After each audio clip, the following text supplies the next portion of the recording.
Hello, everyone, and welcome to Bring Your Book to Life with Lisa Tenner. My name is Joshua Holm Edwards, and I'm here to facilitate the technical aspects of tonight's call. And we are so excited to have you here to learn more about how to bring your book to life. So if you'd like to participate and answer questions or ask questions, if you're on a landline, you can press *6 to mute or unmute. But let's just keep everybody muted to begin with, especially if you're in a little bit of a noisy place. So all that said, Lisa will be answering questions throughout the course of this call, mostly towards the end. But if you do have a question, if it comes up, feel free to type it into the chat box, which you can access by clicking on the chat icon at the bottom of your screen if you join by the Zoom link in your computer or your mobile phone. Otherwise, if you would like to raise your hand at any point during the course of the call, if you're on a landline, that would be *9 to raise your hand. And if you don't get your question answered in this 90-minute teleconference, feel free to email Lisa later on if you have a question. Lisa, is it okay if I share your email address with the people? Yeah, I was just going to type it in, actually. There we go. Whoops. Great. Good if I spell it right, though. Yes. It's Lisa at lisatenner.com for those of you who are listening. So thanks for hanging on with us through these technical details. But with all that said, we do just want to let you know that this is going to be a potentially life-changing call. Lisa's going to talk about her clients who have used her support to write, publish, and promote their books, and then we're going to dive in with the more kind of informational part of the call after we kind of set the stage here. So in case you don't know, or if you're just new to Lisa's work, Lisa Tenner is an expert in book writing and publishing, as well as helping people get in touch with their creative source and their best ideas. She serves in the faculty of Harvard Medical School's publishing course, helping new authors in health, self-help, parenting, how-to, business, spirituality, and other areas to write and publish extraordinary and award-winning nonfiction books. Many of these books are picked up by major publishers, including HarperCollins, Random House, St. Martin's Press, Hachette, and the list goes on. Many of these published authors have been all over the national media, Oprah, Today, the CBS Early Show, Good Morning America, the New York Times, Forbes, and so many more outlets. So with that said, thank you, Lisa, for doing such great work. Welcome to this call, and welcome everyone. Thank you, Joshua, and thank you everyone for being here. It's so fun to see the dashboard light up with your names, and especially I love seeing the video. I love seeing your faces, including a few people I've emailed with but haven't met before. So thank you all for being here, and I'm really excited about tonight's call. And Joshua talked about some of the successes of my clients. I am so proud of my clients. And, as you listen to some of the things that they've achieved, I hope you thought, wow, this can happen to me. I could be a published author, because you can. And those kind of amazing things can happen, and even more. So we're going to explore those kinds of things tonight, too, because that's part of, I think, what's going to really help motivate you and help you write the right book and all of those things. So my vision here tonight is to awaken your potential to become a published author and to share knowledge that's going to help you bring your magnificent book into the world. And so I thought I'd start with an example of the kind of difference a book can make in the lives of readers, and also for the author. But we'll start with the readers. So I worked with Dr. Linnell Schneeberg on her book proposal for Become Your Child's Sleep Coach. And and I've got it in back of me. I should have had it here to show. But she just as she contacted me, we were still having trouble with my school-age son, who was getting out of bed all the time, and none of us were getting a good night's sleep. So her book really empowered us as parents and empowered my son to become a sound sleeper. And now that it's published by Hachette, last September it was published, she's reaching and helping hundreds of thousands of people, I believe, with her book, because not only are the readers of her book, which is a smaller number than that, but still a nice number, I think, but there are all the people seeing her talk about the steps through media and already getting inspiration and some transformation in their lives. She's been in Parade Magazine and Medium and lots of TV news and on podcasts and all kinds of ways she's reaching people with her message. So that's the kind of way that you can be helping just a small number of people, and suddenly the book comes out and you're helping so many more and empowering so many more people with your wisdom and your tools that you have to provide, your messages or your stories, your inspiring stories. And in the same way that Linnell had that experience, and that you could have that experience, a published author, that happened for me with my first book. It was called The Ultimate Guide to Transforming Anger, and it opened this whole new career as a book coach eventually, which I never imagined. And I see similar transformations for my clients. Sometimes it's exactly what they were picturing and envisioning, and other times it opens up totally new opportunities that they didn't even expect.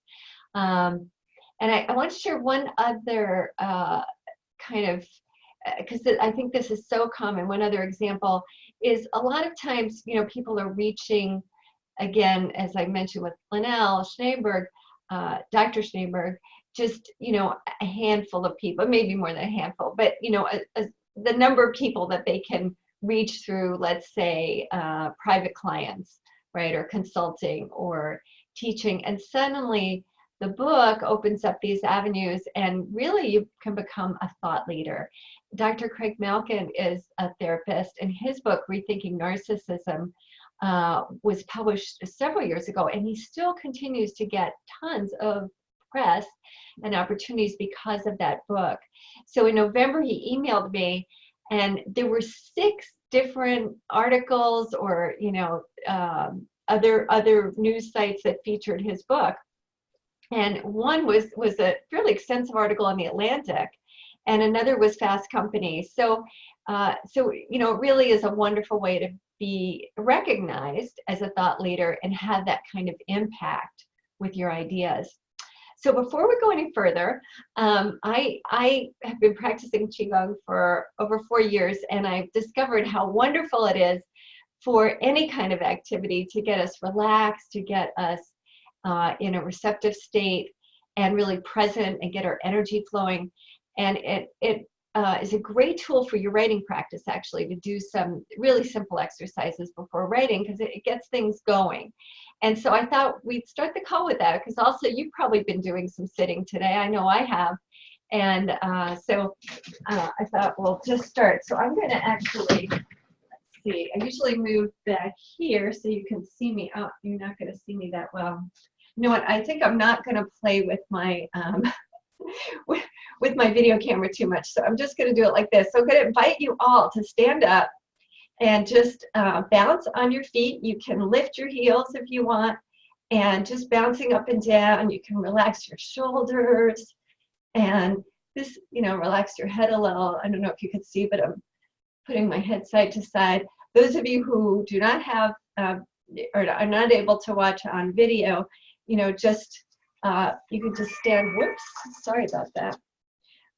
You can just stand and just make sure that's turned off. And bounce on your feet and shake out your shoulders, shake out your hands. Make sure you're breathing. That's always helpful. And hopefully that can get things going and will get you, I don't want this to be a talking head kind of call either.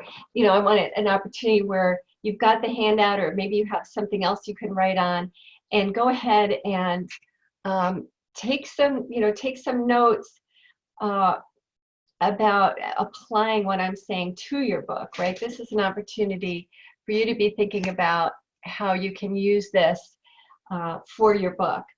So again, you should have received emails with the download for the handout. There's also a link in the chat box if you are at the dashboard. If you've called on a landline, you won't have that link. But let's see. So I thought I'd just talk about the ground we'll cover today. So we'll talk a little about where to start, how to break through any self-doubt that's getting in the way, how to unlock your unique voice as a writer. And about 2/3 of the way through our call, I will talk about the details of a program that I offer once a year that can help you get motivated, stay motivated, get the guidance you need to finish a solid first draft that you can be proud of, and in record time, something like 8 to 12 weeks for a first draft. Now, everybody's different. For some people, it will be half the book. For other people, it will be, first draft with holes. But I've seen lots of people in that actually get that first draft done in that time. And after I talk about the program, I'll answer your questions, both questions about the course, but also just, you guys have sent in, I've got a sheet of some really great questions that you sent in before the call. And again, you can type your questions in the chat box, or just you can unmute yourself and ask questions once we're in the Q&A period. And then I will share about those 5- and 6-figure book deals. Everybody always wants to know the secrets for those. So I'll be sure that we talk about that too. And I'll also, make sure you know how to have fun and stay connected to your inspiration throughout your book writing journey. That's one of my goals. So let's see. So when we started the call, I think I mentioned transformation, and we talked a little bit about, or I talked, I guess, but about Linnell Schneeberg and the transformation that was available for her readers, right? And we talked about sort of that transformation for Dr. Malkin becoming a thought leader. And so I'd like you to think about, and you can write it in your handout, the kinds of transformation you want to create with your book, both for yourself and for your readers. So you can start with your readers. What kind of transformation are you envisioning for them? And what kind of transformation are you envisioning for yourself? And you might have 10 kinds of transformations, so you don't have to write them all down now, but you can start, and then after the call, you can do some more thinking about all the ways that your book can transform things for you and for your readers and the world, right? The planet, your communities, all of that.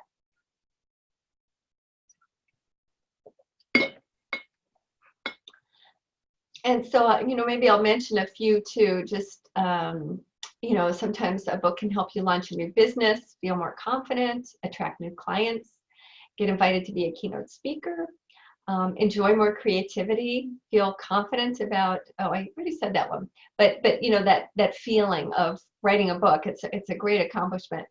And maybe something that you've been wanting to do for many years, help save the planet, whatever transformation really speaks to you. And I thought I'd share another actually a Bring Your Book to Life program graduate. Lena St. Michael took the program a couple years ago, and she wrote and published The Happy Activist. And her readers were people who were stressed by life on the front lines of social activism and environmentalism and political change. So these are people who are fighting hard for the causes they believe in, but they were getting really burnt out. And she was very aware of that. So the transformation that she offers those readers is that they can be happy activists, right? They can create change from, instead of a state of feeling under fire and feeling exhausted, they can come from a place of feeling empowered and calm. And so she gave them a lot of tools and ways of looking at things as well to increase their happiness in the midst of all that hoopla going on in our world today. I'm just going to grab a Kleenex. So pretty much everyone who becomes a published author, I think, experiences some kind of transformation. And another example is Hubert Evekink, who I worked with on his book called Feedback First, which is about giving and receiving feedback, particularly with multinational teams and teams of people of all kinds of ages, and because they give and receive feedback differently and have different needs. So after he wrote and published his book, he quit his corporate job and opened up a coaching and training company. And his book won the Stevie Award for Best Business Book. And he credits his book with giving him the confidence and the credentials to quit that job, that corporate job he had, and court large corporate clients for his training business. And it's been a great success. So so go ahead and, you can continue on that handout to write some reasons to write a book um, that particularly speak to you. And does anybody want to share some reasons that you want to write your book? So you can unmute yourself. Right, Joshua, they can unmute. So you can, well, Joshua's muted, so there we go. Yes. Yes, folks, by all means, feel free to unmute yourself on your computer or your mobile device, or you can press *6 if you called in from a landline. We'd love to hear from you. So anybody want to share? Yeah, Tiffany, you want to share? Yes. So I actually did a book proposal where I wanted to help healthcare executives progress to the next level of leadership. And I realized that the problem with my book proposal was that I wasn't writing the book that I feel like I need to write first, which is to talk about working in a toxic work environment. And I really want to help people have strategies to overcome how to survive in a toxic work environment. So I realized I needed to write that book first before I go on to write how to progress to the next level of leadership. Wow. Wow. And what was the thing that made you realize that that book needs to come first? Because as I was writing my book proposal and writing the outline, I was wanting to give like anecdotal stories. And I realized that I was resisting writing the book that I needed to write first because I wanted to be a positive, encouraging book, and the experience was very negative. Right. And I couldn't figure out my way to get past that. And attending the workshops, I realized that I really need to just write the book that I feel compelled to write first, even if I don't publish it, and then write the book that helps people advance to the next level of leadership. Yeah. So we're going to talk about something in a minute that I think is going to be really helpful for helping you keep the eye on the prize about wanting to have a positive message within the negative aspects of it. And the other thing that really strikes me is that the toxic work environment book is really media friendly, right? Like that is a book everybody's going to want to interview you about, podcasters, journalists, because so many people work in toxic environments and they are desperate for help with that, right? So I think that's actually a really great book from a publisher standpoint, from a media standpoint, in addition to the most important thing, really, what your heart is telling you. So I think that's going to be a successful book. I'm glad you're going to write it. I could have used that book early on in my career. And I think everybody probably almost everybody has a job that, they think back to, wow, I could have used that book too. So thank you for sharing that. Anybody else have a quick share? Let's see. Hey, Levy, you're unmuted. Did you want to share?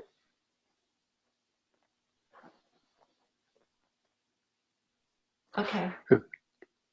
Yes. That might just be. Were you talking to me? Oh, yeah, I think you're unmuted. So I wondered if you wanted to share a reason that you want to write your book.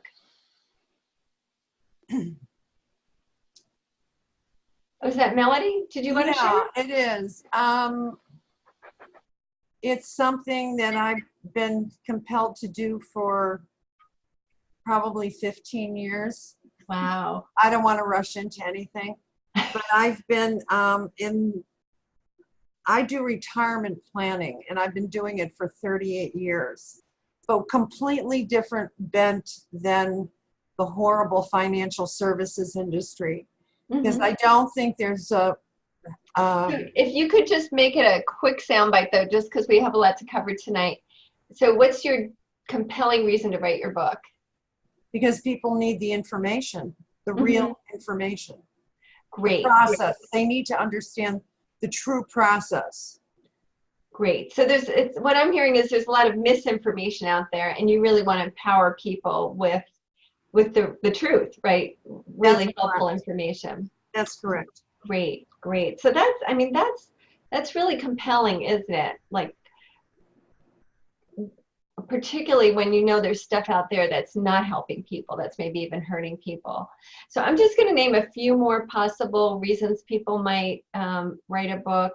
well, we actually covered a lot of these, often for launching a speaking career or getting higher profile or higher paid speaking. I'm not sure we mentioned that. And yeah, moving to maybe a new income model by creating new aspects of your business, creating more free time, or to actually use it as a client attraction magnet, right? Book is a great way. You know, you could just publish or just give out 100 copies of your book, but if that gets you 10 fabulous coaching clients a year, that might be all your business needs, right? Now you want to make a bigger impact than that, but it shows that it really doesn't have to be, you know, that kind of bestseller that sometimes we all talk about, but really just a book that has impact for your readers and for you. So with all these inspiring reasons to write a book, why isn't it happening, right? Why are we on this call? And, you know, I often, well, we had, I think, Melody, you said something like 15 years you wanted to write this book. So what's getting in the way? And one of the things that gets in most people's way is self-doubt. And I have to admit for myself that, you know, I'm working on a book now, and I've got maybe a second draft of the book, and about to embark on editing my first draft of my book proposal. And, you know, I've had these ups and downs with self-doubt too. It's a normal part of the process because we all have that inner critic. And we wonder, you know, am I up to the task? Are people going to actually read it? Do I really have anything important to say that other people haven't said? Is it good enough? So this is normal. And I offer many strategies in my Bring Your Book to Life program. But tonight I'm going to focus on a couple. So the first is to really reframe. And when we find ourselves in this place of self-doubt, it's really all about us. It's an ego thing. It's coming from the small self, right? That self that's like got to compare and judge, and really comes from fear. And so in a minute, we're going to learn a tool for that reframe that's going to help a lot. But, you know, the first thing is to recognize I'm in my small self.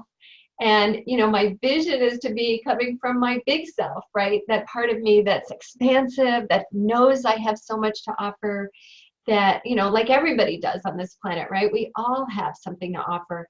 And so it's really just about getting in touch with that. So the second tool I'm going to offer is to actually create a vision statement and read it every day. And the good news is you guys have already started that, right? You've started to write about the transformation that you're looking for, both for your readers and yourself. And maybe you even wrote a bit about for the planet or for others in the community.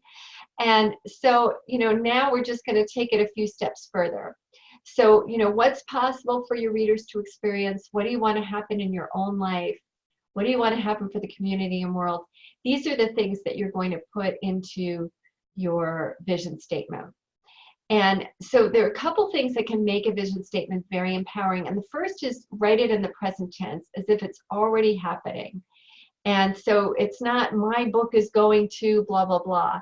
You write it as if, you know, let's say the book is called Six Figure Writer. You know, Six Figure Writer empowers readers too, right? So it's as if it's already written.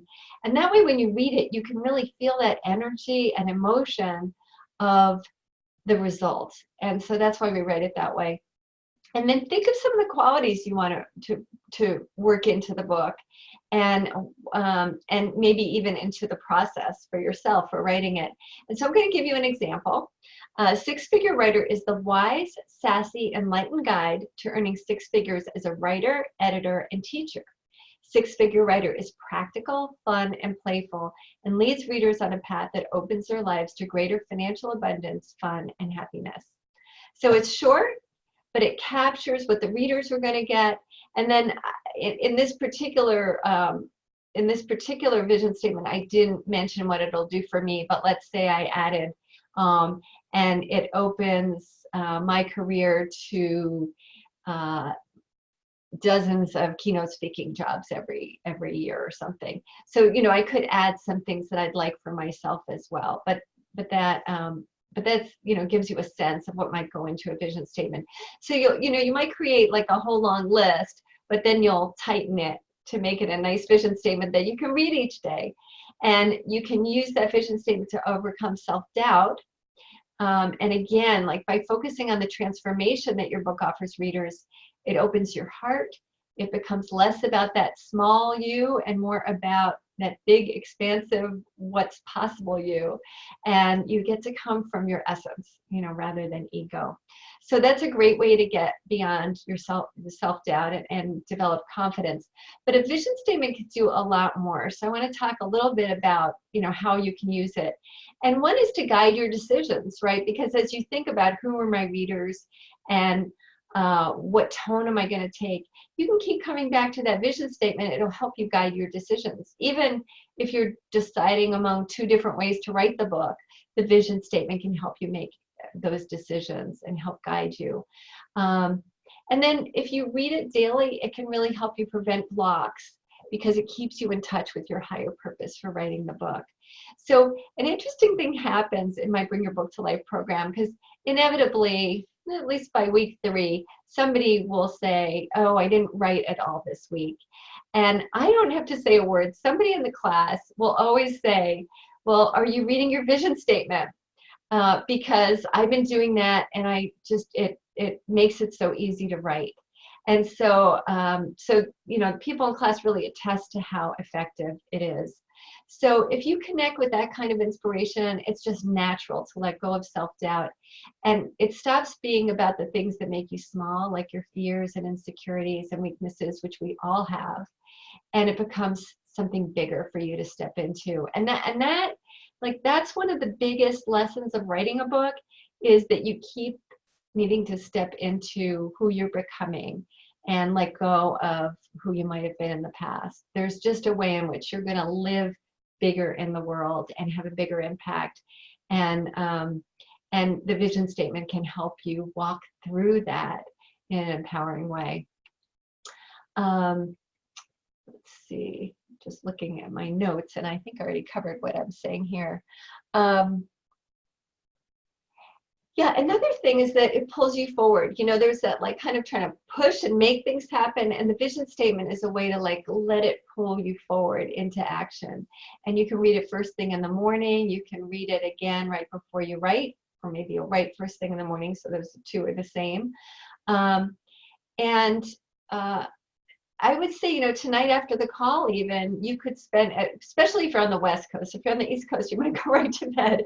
But if you're on the West Coast, you might even take some of those notes that you started and start working on turning it into a vision statement. It's a fun exercise.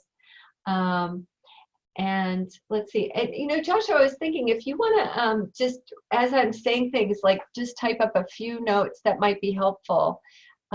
So just, you know, if you hear me saying something that people might want to take note of, just feel free to type it in the chat box. No pressure, but sure, will do. A lot of that. Thank you. Sure. Let's see. Yeah, so in the handout, you can list some ways to use your vision statement, what I had just talked about, staying connected to your inspiration, making good decisions about the book, and which book to write, and getting over self-doubt. And there's also space on the handout to write notes about unlocking your voice as a writer. So I'd love to talk a little about finding your voice. And then actually, I think we'll talk a little about Lori's question, because she also asks about voice. But one simple step, and it's really one of my favorites, and it's so simple, is just take a walk in nature. I find often if I walk in nature and then come back to write, it's just a very you know, easy way to get into that state of flow. Nature just, you know, things are flowing all around us in nature. So especially if you're very busy doing, it's hard to hear that inner voice. And if you slow down, it's easier to access that inner voice. So actually, let's do a little slowing down right now. I know I talk really fast. I'm a New Yorker, but I live in Rhode Island now. But I'm from New York, and I can talk very fast. So it'll help me too if we just take a few deep breaths and maybe put your hands right below your navel, breathing in and expanding the belly, expanding the chest, breathing out.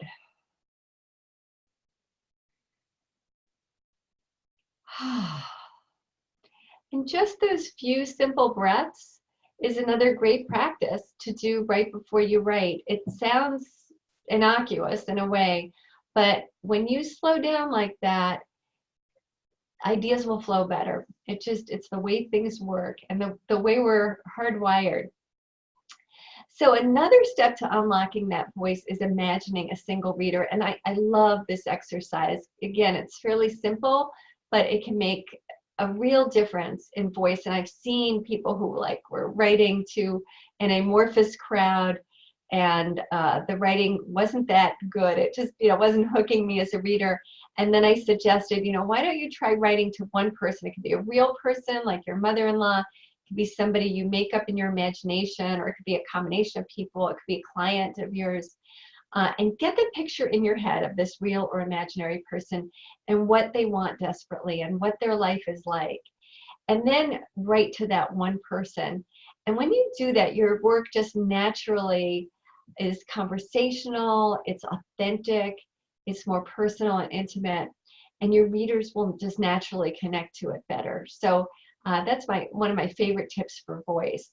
And just, when you do that, when you write from that authentic place, you find your voice. And voice is a funny thing. Like, it's not always the same for every book either. So people talk about finding your voice, but it's your voice for that particular book or that particular post. It's not always the same. And so I do want to also just answer Lori's question. Lori asked, what's the best voice to write in? I was taught you should never write a story in the first person, but that would be the best voice for my book. I recently read The Undomestic Goddess by Sophie Kinsella, which is written in the first person and has me rethinking my approach. So Lori, that's a great question. And there are reasons to avoid first person for a whole book, because it can be hard to sustain. And it also, there are plenty of instances where it doesn't work.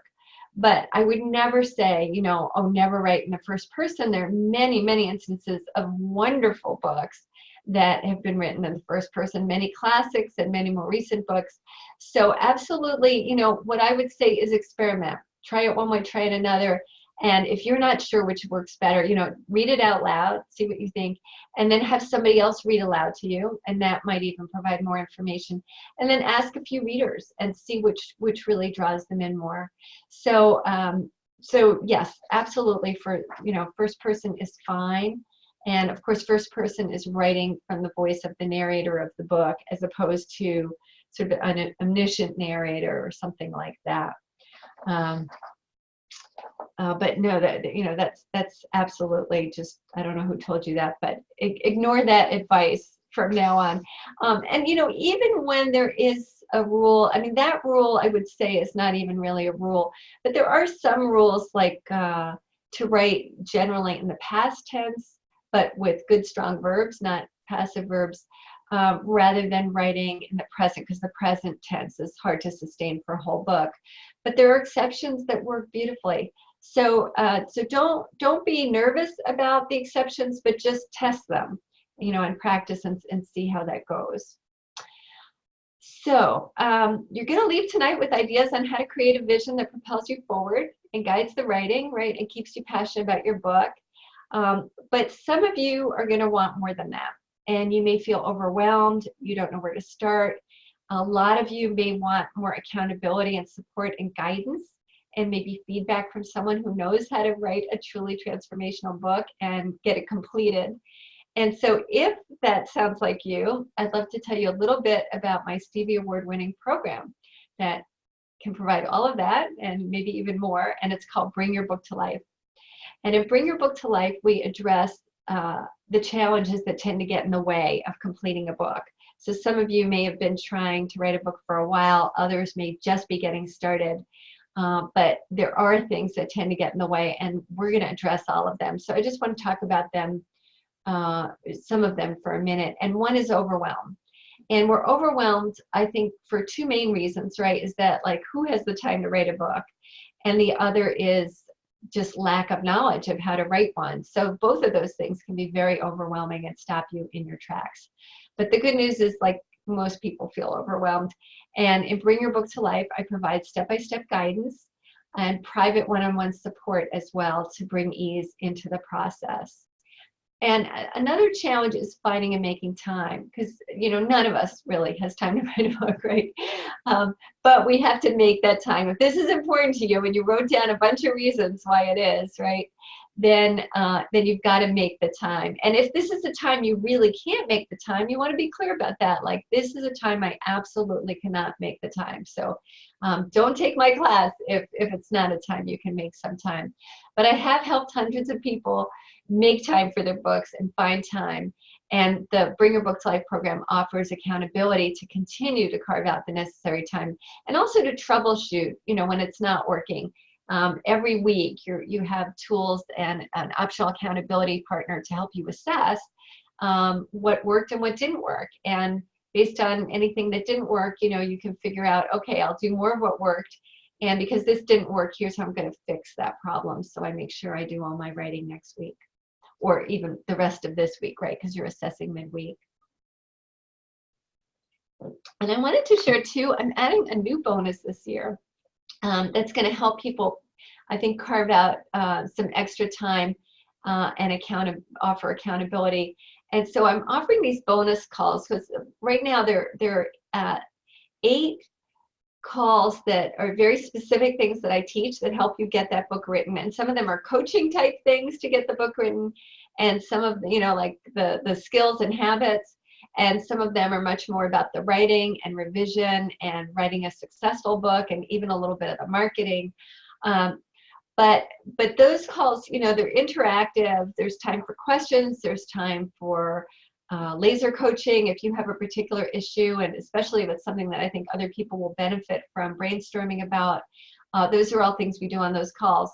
But the thing I'm adding are these 4 additional calls where we're just going to set aside time to write. And so we'll do some of those things that I've been doing, like breathing or bouncing or some other kind of movement-oriented things that will help you get in that space where your body's ready to have creative flow, right? And then we'll do some writing on the call. And I started to do this with my book proposal class in this past fall/winter, and they loved it. They were like, oh, let's do more of this. This is so empowering. And a few of them actually signed up for Bring Your Book to Life because they want to do more of that. So it really is a powerful way to work on your book. And there's something about writing in community that's so empowering. And there's this buzz of like all this creativity going on, and you just ride that wave together.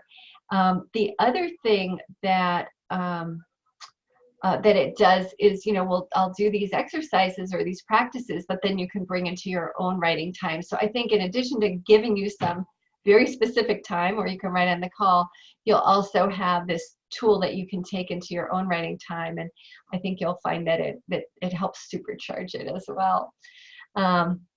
So, and then another challenge, and I think those will be the 3 challenges I talk about, is lack of expertise. So if you've never written a book before, even if you are a writer, or maybe you're not a writer by trade, how do you do it? And so that happened to me. I wrote a bunch of first drafts or a bunch of drafts of my book, my first book, and it was terrible. And then I had a friend who was fortunately very honest with me, but she also said, I really think you have something here with these exercises, which we eventually called aerobics. And I think there's something here, but it's not doing it yet. And so she actually ended up teaming up with me, and then we brought in another writer who was an anger expert, an author. And so our book eventually was published by Health Communications, and sold, I think last count it was over 17,000 copies.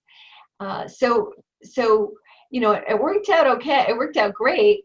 But I really didn't know what I was doing, and it took 7 years to go from that first idea to a published book. So I help people do that a lot more quickly, and I wish I had somebody who could have guided me the way the way I now guide my clients and people, participants in my courses.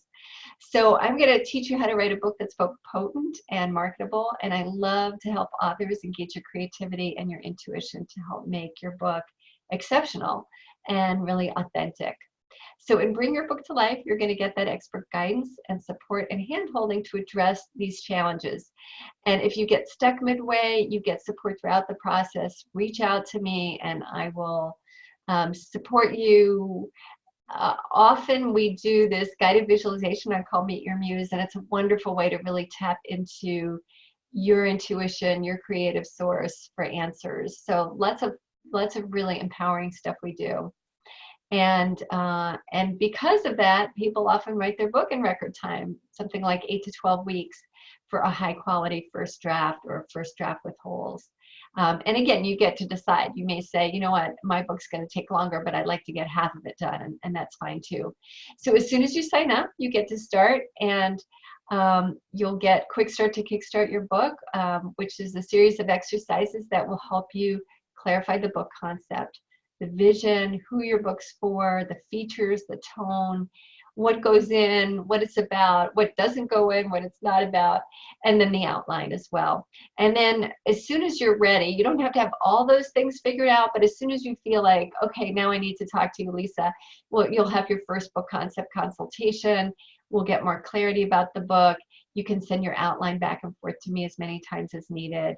If you need another call or two to get clear on the book, that's fine. But ideally, you have that clarity on the book and the book concept and the structure before February 5th. And February 5th, the group classes begin, and they're very interactive. I'll do some teaching. We'll apply that teaching to your own books. We often do some work in pairs, which is very powerful, in breakout rooms or breakout groups. And so just imagine having your book before Memorial Day, and you can go to a Memorial Day picnic and say, I wrote a book. I wrote a book this year, and the year isn't even half over. So, so just an example of like those book concept consultations. So I worked with Carrie Barron, who's the co-author with her husband of The Creativity Cure, but she's the main author. And when we first met, she was calling the book I'm Creative, but I Can't Create. And when we talked, and had her book concept consultation, I said, you know, I think your audience is really your patients in your psychiatry practice. They're people who are depressed, anxious, or unhappy. That's a really big audience and a really hungry audience. They really need what you have to offer. And that's how I came up with the title, The Creativity Cure, which she loved. And her book got a 6-figure book deal. So those are the kinds of things we might do in that book concept consultation. Although I can't guarantee that I will come up with your, unbelievable title like that, but you might. And often we come up with some really great titles in those calls. Also, sometimes we work on title like the last week or so of the Bring Your Book to Life program in the group call and come up with some really great titles too. So what else can I tell you? The group calls are really interactive and fun and very motivating, and often people get breakthrough ideas on those calls. People often say they're kind of like an in-person workshop. And as I mentioned, there'll be those extra bonus calls for just writing quietly in community. And the magic of sharing that writing space can really transform your writing practice. There's a good deal of one-on-one you get with me in the course. There's the book concept, help with that, help with your structure, feedback on up to 30 pages of writing. There's a strategy session at the end. And as I mentioned, breakthrough calls. If you get stuck, you call me, we'll get you unstuck. That's my commitment to help you get unstuck if that happens. So there's more than we can cover tonight, but highlights are the optional accountability partner system, which really keeps people on track.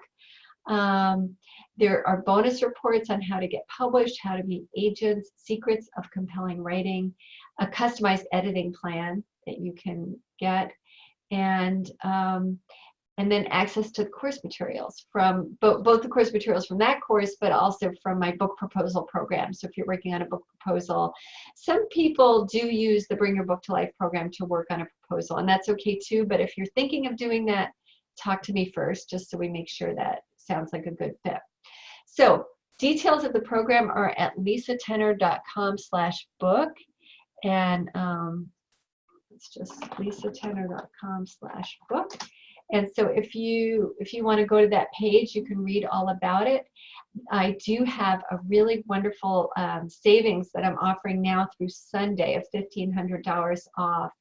And I do want to, before we talk completely about price, I do want to say, think about what that book can do for you, because there certainly is just like the wonderfulness of writing a book, but there's also, will it pay for itself? And I think if you have a good business plan, let's say you plan to get speaking gigs, and maybe you can even attach some numbers to see if there's the return on investment for you. So if you use your book to get 12 new speaking gigs a year, and you get $2,000 per speaking gig, that's $24,000. Clearly there's a return on investment for that. Or if you use the book to attract 10 new clients a year, and each client is worth $5,000 or $10,000, then that's $50,000 or $100,000, if I did my math right. So, and then I think of Hubert Ebekig, and I said, he used his award-winning book and opened a new consulting practice, a training company, and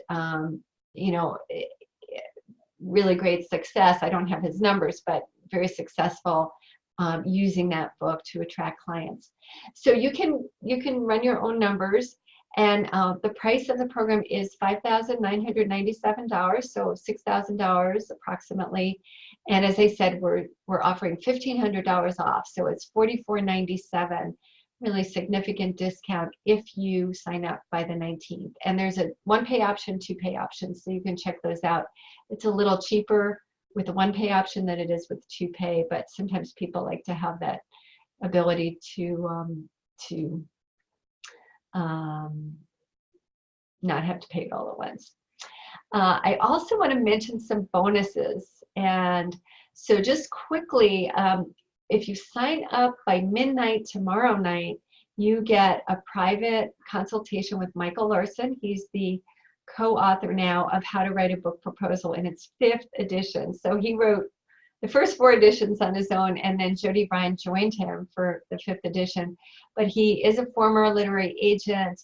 Now he does a lot of, he does some speaking, some freelance work. He's one of the founders, he's co-founder with his wife of the San Francisco Writers Conference and the Writing for Change Conference in San Francisco, just right outside San Francisco, I think is that second one. But he's just a phenomenal expert in the field, and he has a great instinct for how to pitch a book and also how to make it sales worthy, as well as excellent ideas for building platforms. So I think he'd be a great person to have on your team if you want to sign up in the next little more than 24 hours, but by midnight tomorrow Eastern time, you can get that bonus with Mike Larson. And I have another bonus. Mike is also going to do a small group teleseminar for, not for the whole big group, because we want people to have individual time to ask him questions. So for the smaller group, for the first 3 people to sign up from tonight's call, who are either listening now or you can be listening later. You don't have to be on the call, but the first 3 people to sign up will be part of that group, and there are already some people in that group who've signed up for the program. And then the other bonus is for everybody is those 4 calls that I mentioned where we'll do some writing. So I know it's a big commitment, and I want you to have all your questions answered in order to help you make that decision. I can answer some on this call tonight, but also feel free to reach out, lisa@lisatenner.com. We can schedule a time to talk and answer those questions, and also help you get some clarity. The program's not for everyone, I should say. Like it's not for children's books, it's not for fiction. It's not for a book that requires a ton of research. It's really more a book that you can write from your own experience, either the things that have happened to you and stories, or client stories, or things that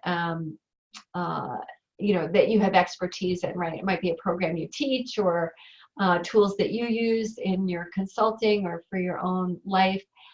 Any of those would be good examples. And I've had, moms take the class and write a parenting book. Some of those have won awards, so really great books. And some have been self-published, some traditional publishers. But those are the kinds of books. It could be life skills you teach life skills you've acquired in your own personal growth and success. And in general, I mentioned you'll write a first draft, and it might be a first draft with holes where you leave space for the parts you need to research later, or a couple interviews you want to do later and incorporate. But you'll do those heavy lifting kind of things later, and the stuff that's just accessible to you now from your heart, from your mind, from your experience, that's what you're going to put into this first rough draft that we write in class. So I think we're ready for questions. And I've got some great ones here for some of you. And let's see what we have so far on here. Thanks, Joshua, for putting these things. So David asks, how should I proceed? Write a first draft first, or submit a book proposal and then write the book? So that's a really great question. And there's not, it's not like a single answer for that.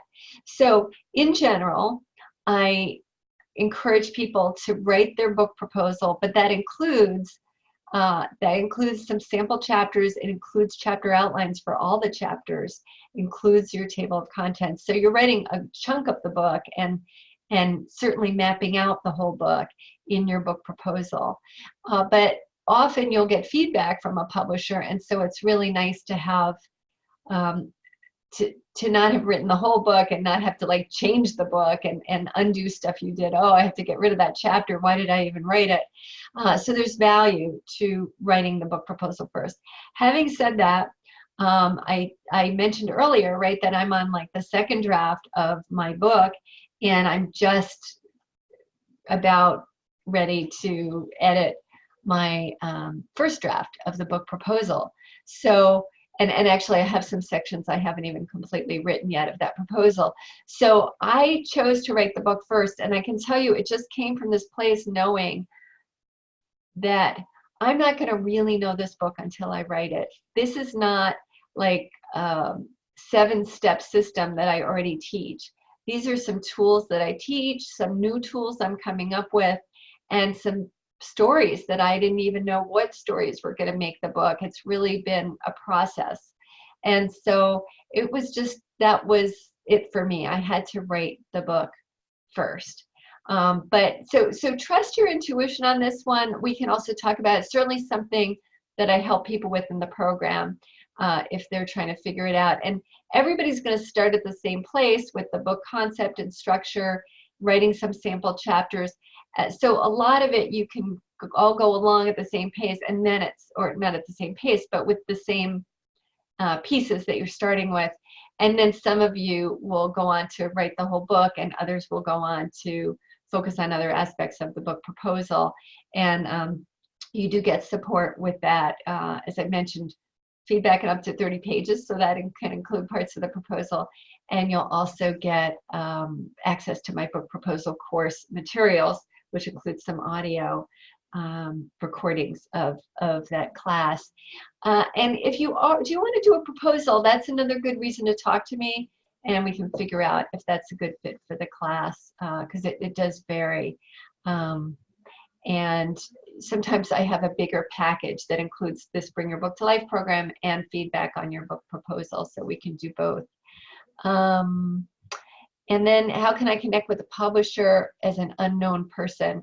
So David, there are lots of tools that I help writers with, and some of it, will depend on your particular book and the genre. But in general, I would say, it's good to meet agents. Usually you would want to go through an agent. partly because they're going to be able to get it into the hands of more of the right people all at the same time. So then you can, hopefully your book goes to auction, you could have multiple offers. But sometimes it's true that a book doesn't have as wide an audience as an agent wants to see, because they might say, oh yeah, that book probably could get published, but there's not going to be any advance. And as an agent, that's how they make their money, is a percentage of your advance, a percentage of your royalties. So if it looks like a book that's not going to sell a huge number of copies and you don't have a huge audience, an agent might not be interested. But if there's some platform there, right, you're reaching enough of a chunk of people that it could interest a publisher, you might want to go directly to publishers. And I do help some of my clients to do that if that's the route they want to take, and if they have enough platform. And so sometimes we do work on that platform, that reach, right? Whether it's their email list, public speaking, social media, we'll work on what strategies are going to help them to be in a position where it would interest a publisher. And there's some, I don't know, shortcuts, but there's some real secrets that can help with that. And we'll talk in a few minutes about secrets of 5- and 6-figure book deals. So I promise we'll cover that too. Let's see. So that was David. I don't see any other questions here, but let me go over some of the questions that people mailed in, because they were really good. So Jackie asked. Oh, they Joshua? are, but well, just real quick, do you want to see if David has a follow-up question? Sure. Well, you know what? Let's see, because I want to get to everybody too, though. So we'll come back to David, but let's try to get to everyone's questions. Sure.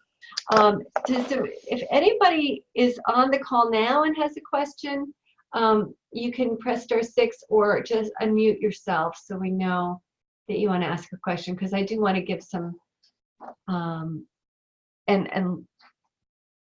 yeah, I want to give some. Okay, I'm not seeing that, although let's see. Trying to see if there's a second page just to make sure that I get to everyone. I think we've just got everybody on one page. All right, so why don't I go through these questions and then we can come back to David. So Jackie asked for effective ways to conduct original research if you don't have a mailing list. A great question, because if you want to like research people in your market, for instance, and you don't have a mailing list, think of other ways you can reach your group. So in my Bring Your Book to Life program, there was a member she was a member of a Facebook group for physicians. I think it might have even been women physicians. And so she wasn't even the person who started the group, but she was a member. And so she just, posted and said, I've got this survey and, want to know, I can't remember what it was, like maybe your biggest leadership problems or whatever it was. And she got, I think it was over 200 responses to that survey. She did it in SurveyMonkey. And so, LinkedIn groups or Facebook groups are wonderful ways to conduct research, but you do need to know the rules of the group, right? If the rules of the group are that you don't do those kind of things, you don't want to do them, or you might want to ask the leader of the group if this is appropriate. But it can be a great way to learn about your audience and possibly even get information you could use in the book. So those are some tips. Levy asked, will you do another Bring Your Book to Life in the fall? So I don't plan to. For the last 4 or 5 years, I've only done it once a year. And so my plan is to teach it again around this time of year in 2021. So this is the time to hop on if you really want to take this program. I would say like 98% chance that's the case. Kobe asks, how can I make the creation of writing a book part of my daily life? And I love this question, so thank you for asking it. I hope Kobe's going to listen later because I don't see Kobe on the call now, but I listed like 5 things. So the first is write first thing in the morning when you're connected to that non-linear creative brain. And also like it prioritizes your writing, right? So it's a way to make sure it happens. But if you can't do that, then consider writing at the same time each day. Another tip is to schedule the writing time in. So whenever you're going to write, put it in your calendar, you know, really commit to it, like 5 o'clock to 6 o'clock on Friday and 7 to 9 a.m. on Saturday and Sunday, like really be specific. And then create a routine around writing. So it might be that you do that like bouncing and that breathing before you write. We'll learn some other really fun, you know, those are the most simple, but we'll learn some really fun ways to get into the writing. But if you have like some practices that you tend to do when you write, it can be really, really effective in like getting that connection to your, what I call your muse, right? That connection to creative source really instantly often. And then find accountability. So, you know, definitely Bring Your Book to Life has a lot of accountability worked into it, but there are other ways to find accountability. It can be working with a coach. It can be a friend who's also writing a book. But think about how you can work that accountability in. And if you feel self-doubt, this is a tip I got from Eric Meisel, choose another thought. Like, okay, I'm like, got this thought that nobody's going to read it. Like, what's another thought I can choose? Because, you know, there are plenty of good thoughts that can help you move forward. And you don't even have to really believe it fully. Just grab the good thought and, you know, try to shift it. And often that, you know, just that simple shift in, oh, I could choose this thought really works. Roberta asked, am I better off starting with an agent or just sending the book out to publishers when it's finished? So first of all, you can't just send the book out to publishers. You're going to need a query letter and a proposal. And you don't send the query until the proposal is done and ready to go out. And so that's what you would send to agents and publishers. And I would say generally you're better off with an agent because they're going to find, you know, the best match for you, and often they can, you know, help that book go to auction. Also, they negotiate a contract. You don't really want to be negotiating a contract, so you probably need an intellectual property lawyer then if you want somebody to negotiate that contract for you. But it's always great to have, I won't say it's always, because sometimes it's not the right agent and it can be a disappointment. So even, you know, make sure you read the agent contract carefully if you do have it signed with an agent, and maybe even have an attorney look that agent contract over. You want to make sure the terms are good. But generally, in my experience, it's great to have that agent, and they're an advocate for your book. They're an advocate for your career. So, a great agent can be so many positive things in your life as a writer, and well worth the money that they're paid, which is something like 15% or so of your royalties and of your advance. But having said that, you know, sometimes, like I said before, your platform might not be big enough for an agent, but fine for a publisher, or you may just have a friend or a colleague who, or a coach who says, I think I have the perfect publisher for you. Do you want me to contact them? And it just feels like the right thing. So there are times when you'll want to go directly to a publisher, and that's fine too. But no, you know, make a conscious choice. What you don't want is maybe you send it to a couple publishers and then you decide you want an agent, but then you have to tell that agent that 2 publishers already rejected it because they need to know, you know, like that starts to feel like not a great story to tell. So, so that's where you might need to be careful. And David had also asked when you mailed in, how do I find a publisher if I don't have an author platform? So, you know, you will need to create your author platform. Publishers want to see that you have a, you know, group of people in your audience that you're already reaching who are likely to buy that book when it comes out. You're a partner to the publisher, and they are really depending on you to spread the word. So they don't want to see like some fancy promotion plan that's based on nothing. They want to see one that's based on the people you're already reaching.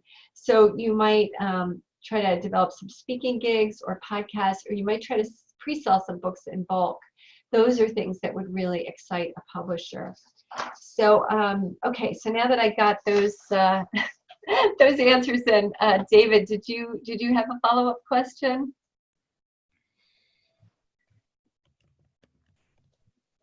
David? Okay, I think David's muted. Can you hear me? Oh, yeah, now we can hear you. Oh, okay, great. Thank you for answering the question. I don't have a follow-up question like specifically what I've actually asked, but I do have another question. Mhm. It's about how to refine or say my key message or like my topic, because I've been writing some blog articles and I do have some responses, but the Mhm. question I'm asking, like, how could I best write the book and really reach the most people and making it also attractive? Well, if you're getting feedback, I would really look at that feedback, and you don't have to take all the feedback you get, but see what really excites I think you said you're blogging, what excites your blog readers, where they're asking more questions, ask them a lot of questions, get input from them, and that's going to help a lot. There are definitely a lot of tools we use in Bring Your Book to Life. Some of them have to do with branding in ways that will make your book attractive to the media. That there's a lot of things you could do, but we probably can't get into them on this call. But the biggest one is to turn to your readers. I would say that's going to be really helpful. But you don't want to get like 1,000, have 1,000 people read your book ahead of time to give you feedback, because it's going to be really hard to incorporate that. So, just pick a few people that are likely to give you honest feedback. But at the same time, constructive feedback, and just give them a few simple questions like, what did you like? What did you want more of? What was missing? What wasn't clear? Would you get bored? Those are some good questions. But always start with what they liked or what they loved, because it helps everybody when you start with the positive. And so that's important when you're asking for feedback. Yeah, thank you, David. Any other questions before we go to secrets of 5- and 6-figure book deals? Anybody? Let's see. I'm not seeing.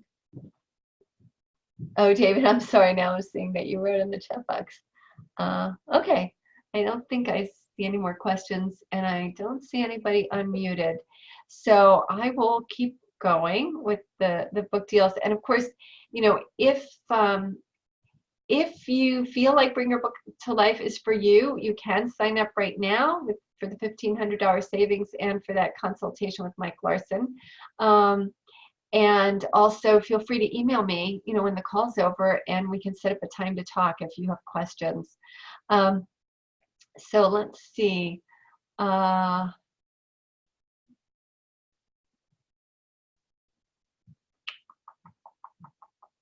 Okay, so sorry, I had to find my notes on this one. So 3 secrets for a highly marketable book, the kinds that publishers and agents and readers love. So secret number 1 is that successful authors identify a clear and large target audience, and often one that's really desperate for what you have to offer. So I mentioned Dr. Carrie Barron before in The Creativity Cure, right? That was a really desperate audience, really large audience.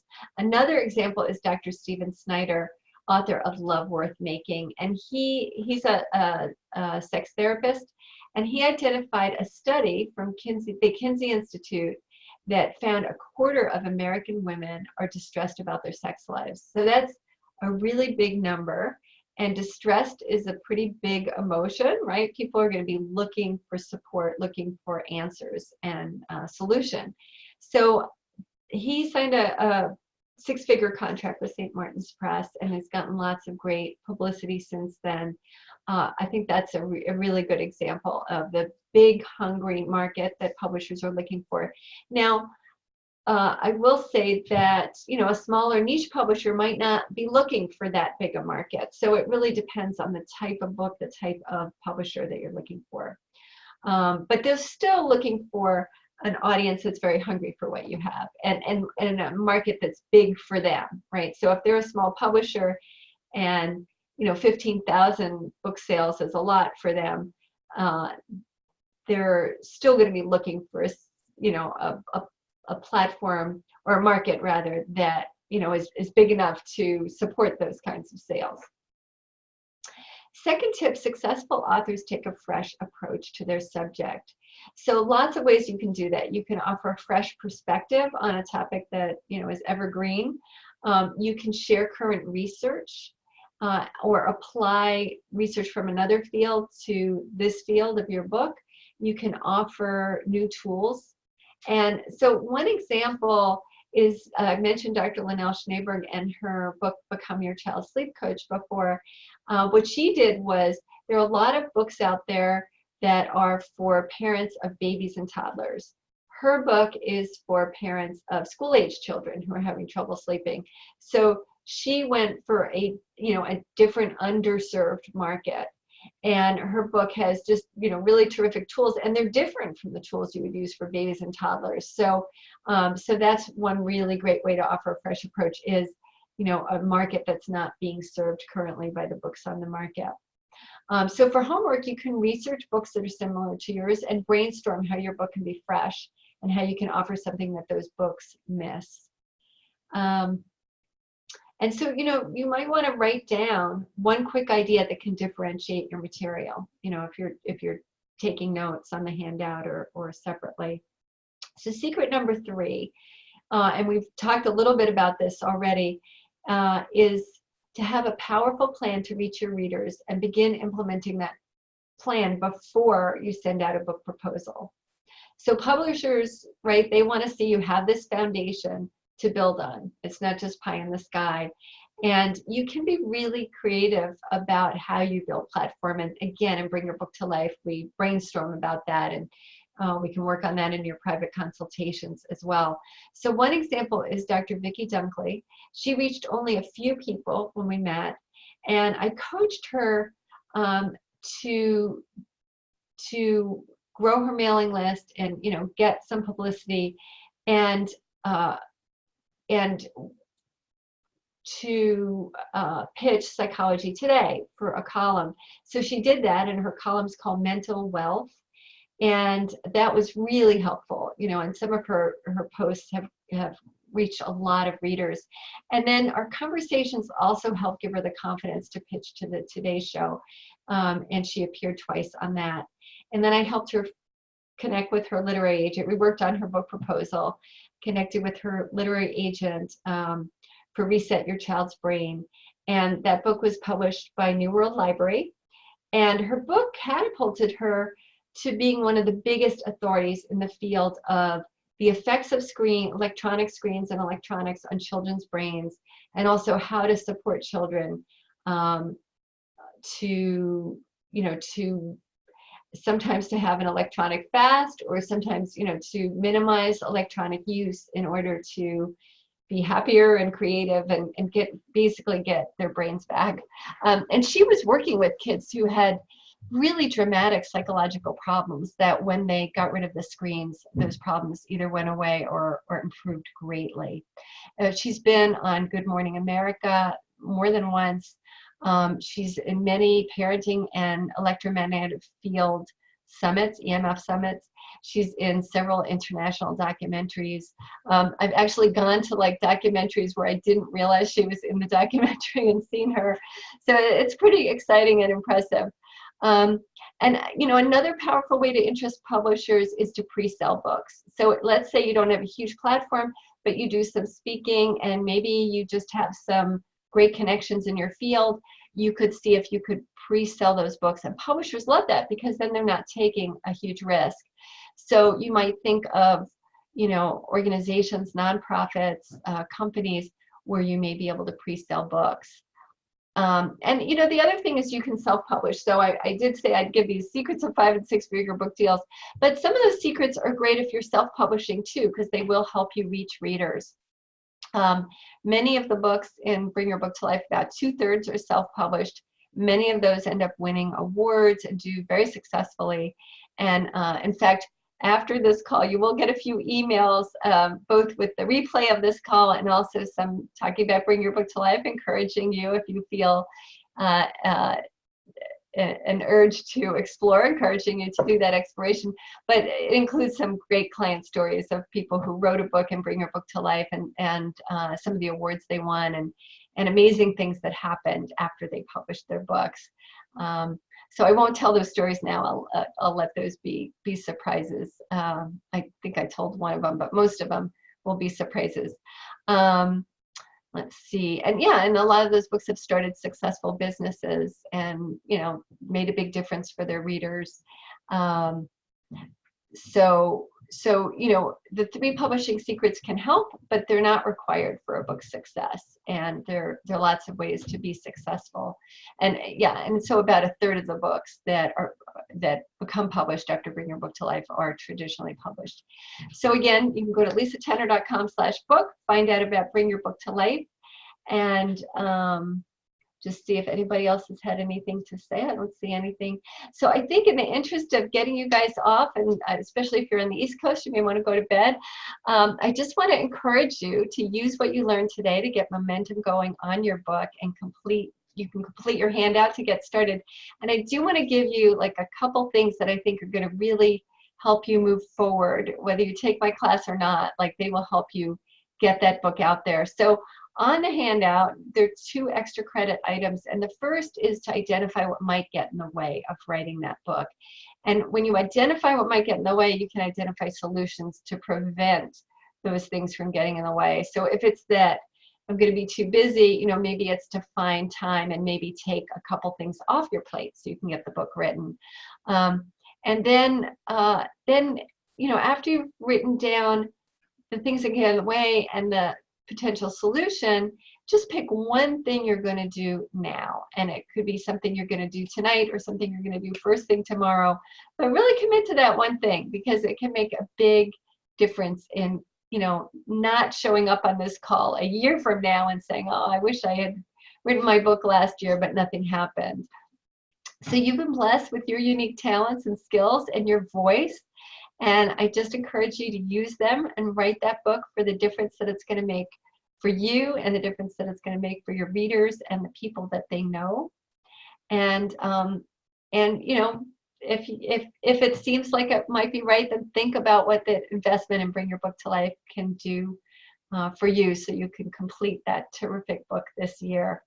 I know that writing and publishing my book was really one of the most powerful things I ever did, and it transformed my life in ways I never, ever would have imagined. So I wish for you, in whatever way you bring that book out, for it to do the same for you. And thank you for spending time with me. And again, you've got the link there, so, you know, go ahead and you can explore, see if it's for you. Call me, email me if you want to explore. And I look forward to hearing about your books in the future. And Tiffany, you're unmuted. Did you want to? Oh no, you're muted. I'm sorry. I thought you. Okay. I just wanted to say thank you. The call was very helpful. So thank you so much for providing us this opportunity. Oh, you're welcome. Well, I can't wait to hear more about your book. I'm hoping I'll get to see you at Harvard again this year, and we can trade notes on our books. You will. Oh, great. All right. Well, thank you all for joining me, and have a wonderful night.